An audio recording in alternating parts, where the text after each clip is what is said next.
Pick and fights. Mark Heffron against Liam Williams for the vacant British middleweight title. Francis, it absolutely has all the makings, this one. People are finding it very difficult to establish really who's the favourite for this. Sorry, I mean, it's just a great fight. It's one of those, then, it was made, everybody was quite surprised, I think. To start with, obviously, I think maybe quite surprised that Liam went up to middleweight. Not that he took the fight, but he moved up in weight. Because I know he loves making light middle.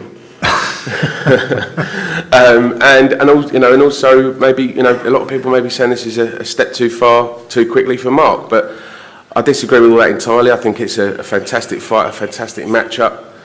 And it really does, propel the winner onto the next level a little bit quicker. Nobody wanted to fight Mark within in the British rankings, so we did have to go and look for a game competitor at a lower weight, and we found not just a game competitor, but a world-class fighter in Liam Williams. And I think now it's down to Mark to prove to us whether or not he's capable of doing that, and it's down to Liam to prove to us whether or not he's still got that burning desire to get back on the world level.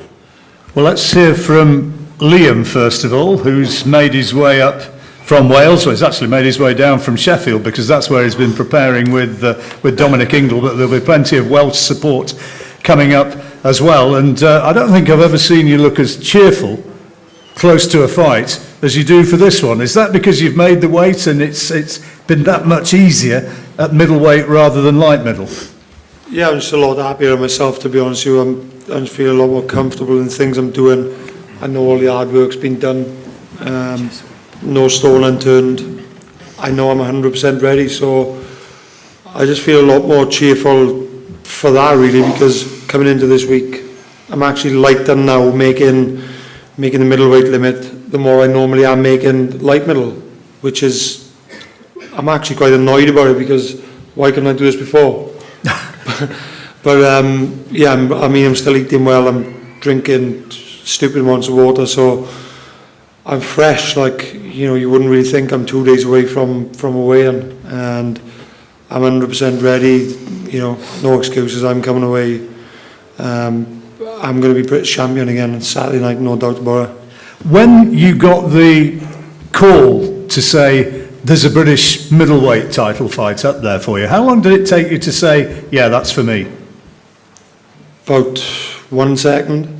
Didn't even have to think about it, because I'm a very big light middleweight anyway, and not only that, with my training camp being the way it is now, everything's on point, and I feel I've just turned around. I'm a lot better fighter now. I'm a lot more confident in my ability, and I know I can win a world title.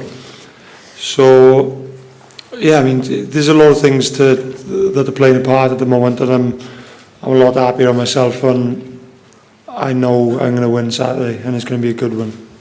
Just before we hear from Mark, what's going to be the key then? What makes you so certain? Do you believe you're the superior boxer, or do you have the power, or whatever? All-round ability. I believe I can fight, I can box. Everybody's saying, about Mark being this tremendous puncher. I don't dispute that he can punch at all. He's knocking people out. Whether he's knocking, in my opinion, I think he's been knocking over crap opponents. But I'm going to be the judge of that Saturday. It's not as if I'm going to go for a fight and not get clipped a couple of times. So I don't think he's quite this, the killer that people are making him out to be. So we'll see. Mark, listening to that and hearing what he thinks, you're not quite the killer that people are making out. What do you think of him, and what do you think of what you've just heard? I just think he's talking absolute rubbish. Mark, mate. I can see fear in your eyes. You're shitting yourself. Listen, I'm definitely not shitting myself. You were fucking shitting yourself.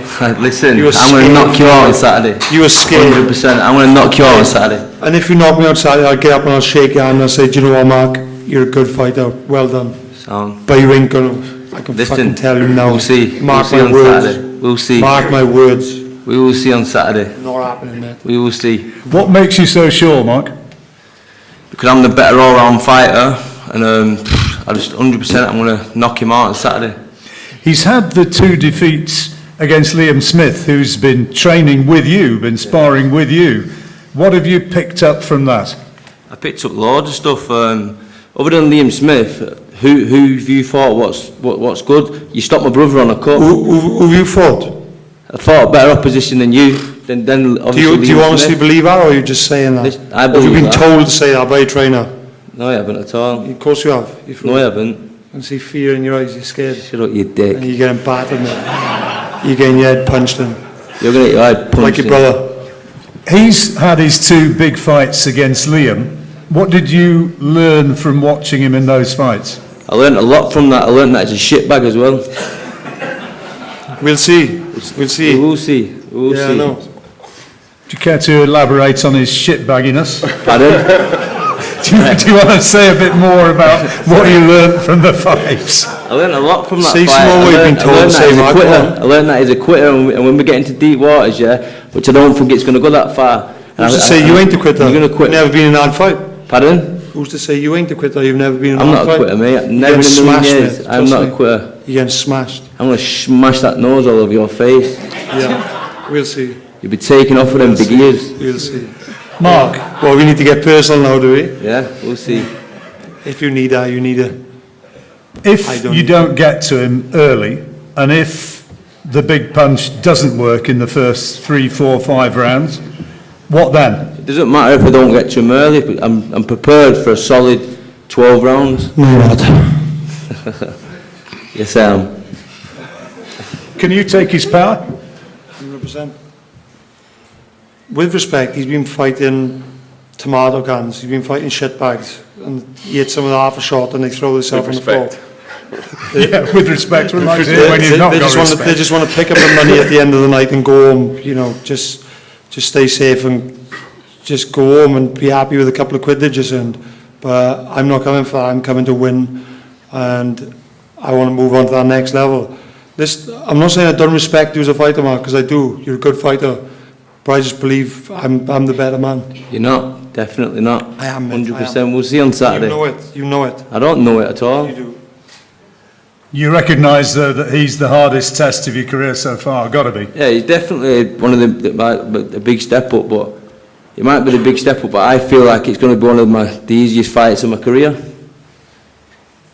We will see. We will see. That is... Getting knocked out.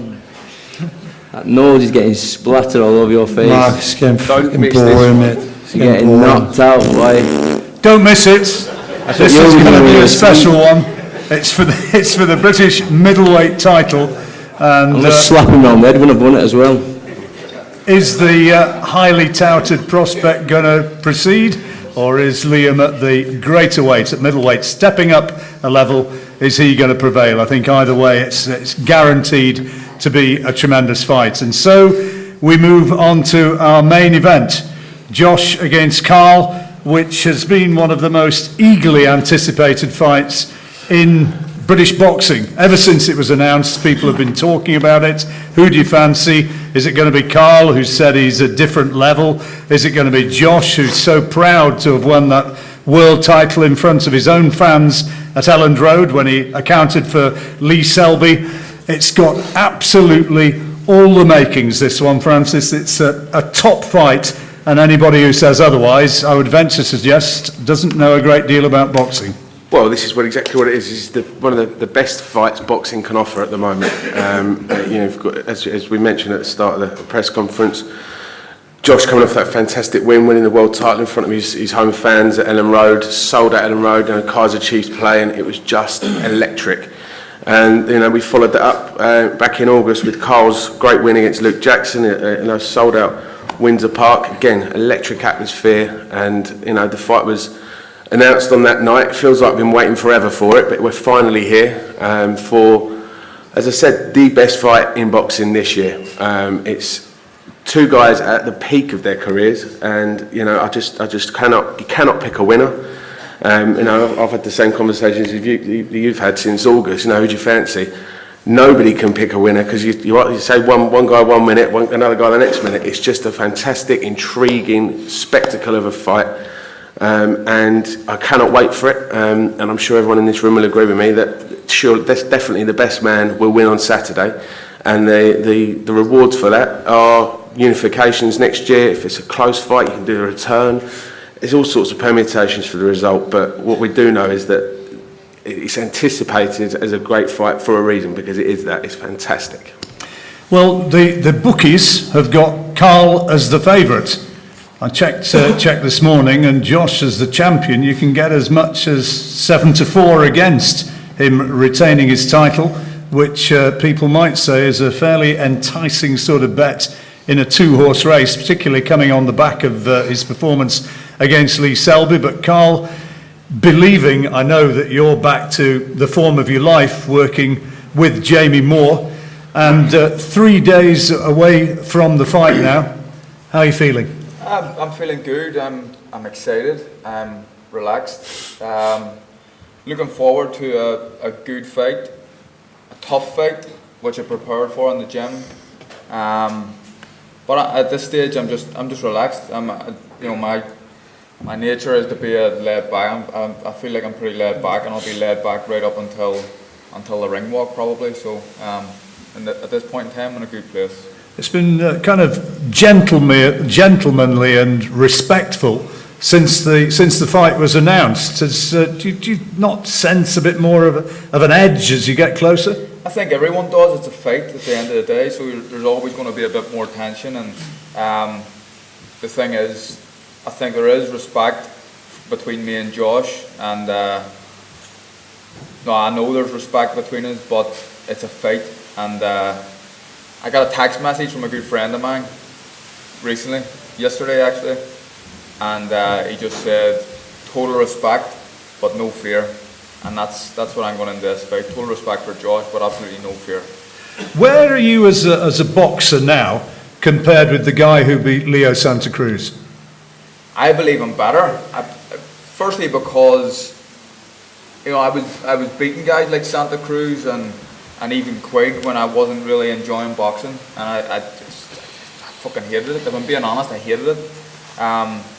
But I was still getting big performances. But now I'm enjoying it. Now I look forward to the gym. Now I put in maximum effort in training sessions. I'm switched on. I have a much more smarter approach to my camps and train, just like Martin said as well earlier on. We're in the same team, and it's a very scientific approach we have.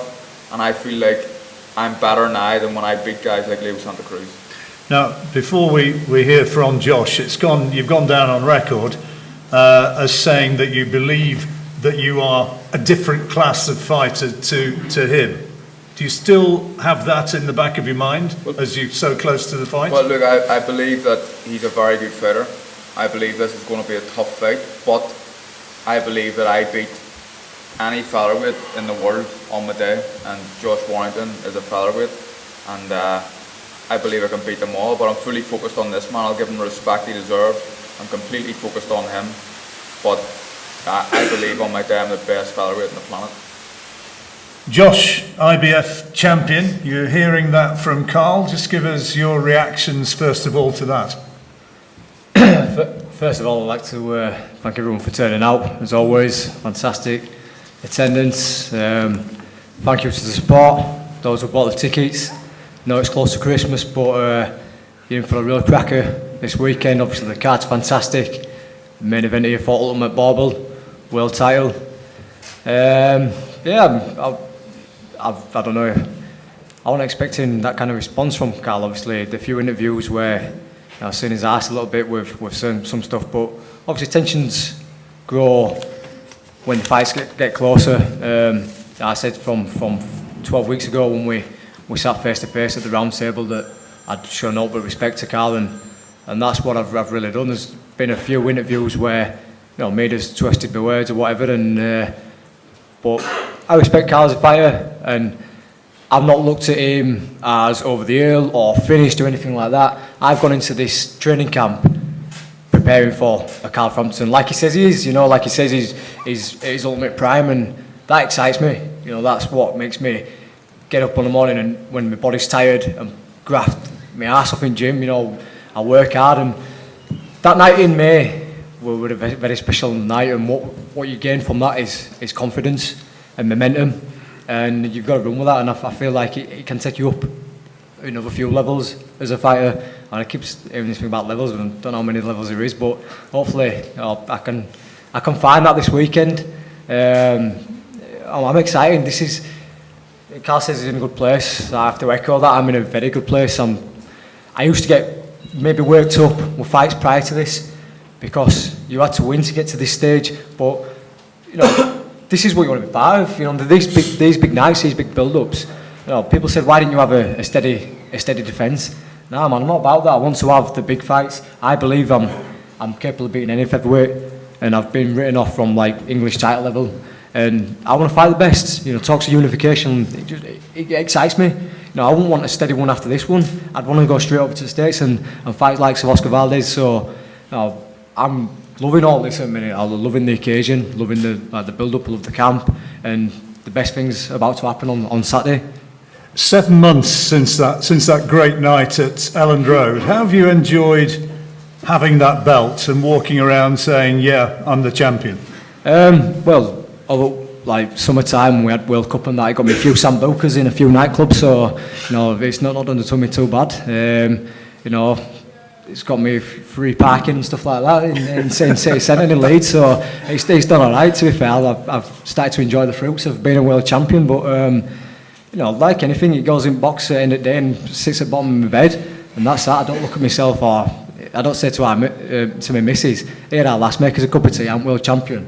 I still do dishes and stuff like that. I still pick dog shit up in garden. Do you know what I mean? It's like I ain't changed as a person. It's just I've got another accolade outside of me where I am in my career, and I'll look back when I retire and really appreciate what we've done. But this moment in time, I just want to add more to it. I want to go as far as I can. Before I to the Selby fight, people didn't give me a chance. Me and my team knew that we were going to get the victory. And after, as soon as I walked back to change rooms, it was a case of who's next. And mate, the fire is burning ever brightly in my stomach. I'm so hungry, and I can't wait to get in there, honestly. Carl thinks that he's, as you've heard, he's at a level now higher than at any stage in his career. At 31, he thinks he's at his best. Do you agree that he's at his best? We'll have to see. I mean, I say I've heard a lot in interviews and whatnot. I'd never said that he passed his best and all like that. All I've said is you can't really judge the performances against Denaire, against Luke Jackson, and against the other geezer who boxed over in Belfast after the long layoff as the same ones as the likes of Santa Cruz. You can't judge them performances off that one, and that's when Carl will probably at his peak of a career. Obviously, every fighter has peak years. It's a long career and it's a long time to hold that level. But like I've said earlier, me and my team are prepared for the very best Carl Frampton. I'd be a mug if I were to do so, if I were to look at him as over the hill or anything like that. So, I'm just hoping that after, when, hand gets raised again, that there's no excuses of, I could have done this, I could have done that, or, it's finished. And we just have a pint after. Pint after. You see, you'd be up for that, would you? I'm off the drink.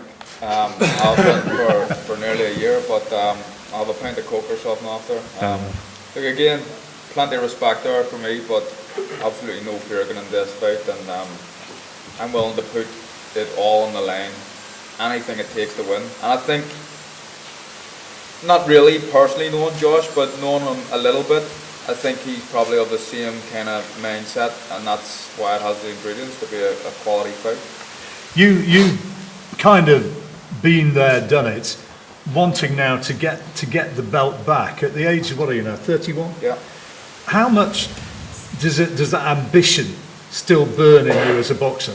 To be honest, it's probably there more than ever because I've been written off, and I think it's unjust, really. You know why?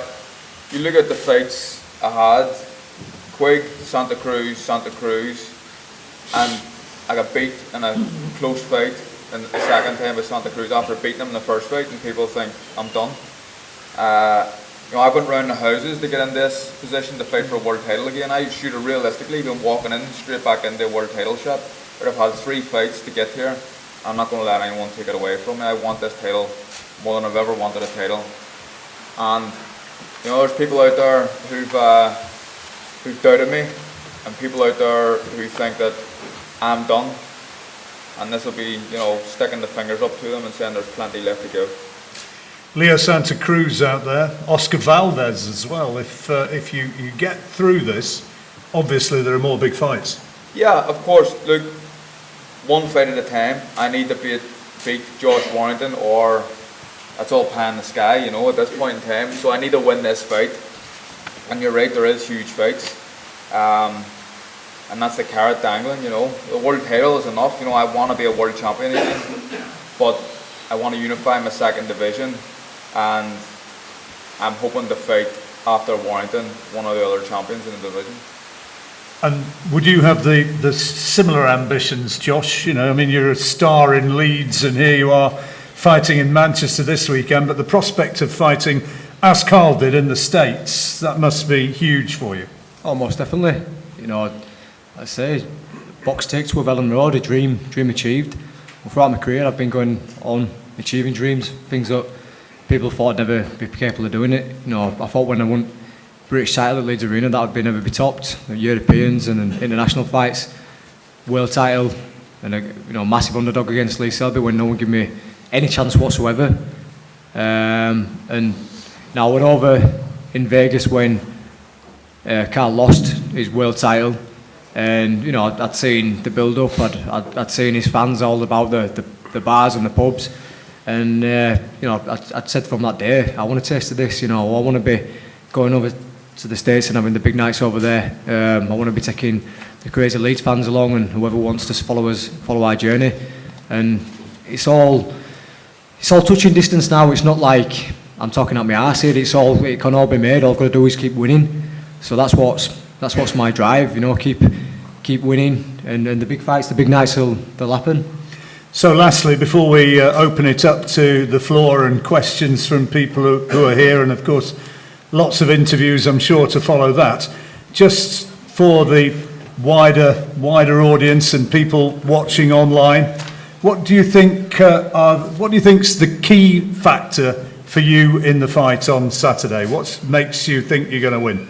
I'm quite naughty with my headbutts and my elbows, so they might come into play. But well, listen, I'm hungry, and a lot of people don't know what I'm capable of, because you know, no one give me a chance against Selby. He won't be able to do this, he won't be able to do that. But we handled Selby easy. I know Selby's a different fighter to Carl, but you know, we'd always been able to adapt. I just think people look at me as a come forward pressure fighter.